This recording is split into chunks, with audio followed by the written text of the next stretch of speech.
महायुती सरकारच्या नव्या मंत्रिमंडळामध्ये कुणाकुणाला संधी मिळण्याची शक्यता आहे जाणून घेऊया।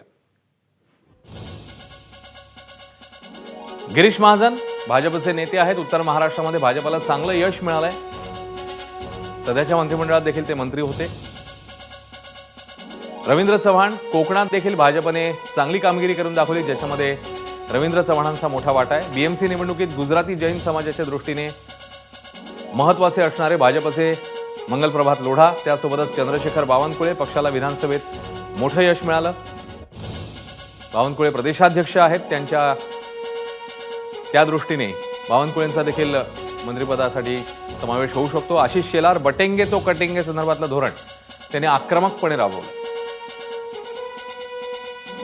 नितेश राणे हिंदुत्वाचं धोरण त्यांनीही आक्रमकपणे राबवलं, त्यामुळे तेही मंत्रिपदाच्या रेसमध्ये आहेत। शिवेंद्रराजे भोसले पक्षाचा पश्चिम महाराष्ट्रामधला चेहरा, राष्ट्रवादी काँग्रेसला सुरुंग लावत पुन्हा आमदार झालेले राहुल कुल, यासोबतच पालिका निवडणुकांच्या दृष्टीने महत्त्व लक्षात घेता भाजपच्या माधुरी मिसाळ याही मंत्रिपदाच्या शर्यतीत आहेत। तर संजय कुटे जे फडणवीसांचे निकटवर्ती आहेत आणि संघाच्या फळीतला हा चेहरा, त्यामुळे त्यांचंही नाव यामध्ये घेण्यात येते। नगर जिल्ह्यातला भाजपचा ज्येष्ठ चेहरा राधाकृष्ण विखे पाटील, नवी मुंबईतला भाजपचा मोठा चेहरा गणेश नाईक, ओबीसी आणि मराठवाड्यातला चेहरा पंकजा मुंडे, तर धनगर समाजाचा चेहरा गोपीचंद पडळकर।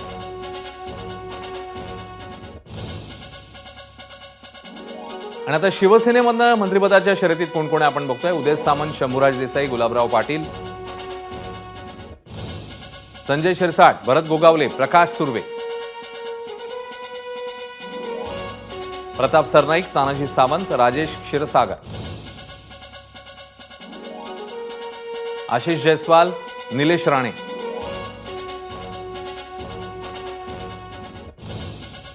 तर राष्ट्रवादीकडनं छगन भुजबळ, धनंजय मुंडे, हसन मुश्रीफ यांची नावं आघाडीवर आहेत। अदिती तटकरे आहेत, अनिल पाटील आहेत, धर्मराव बाबा आत्राम ही नावं देखील मंत्रिपदासाठी शर्यतीत आहेत। एबीपी माझा, उघडा डोळे बघा नीट।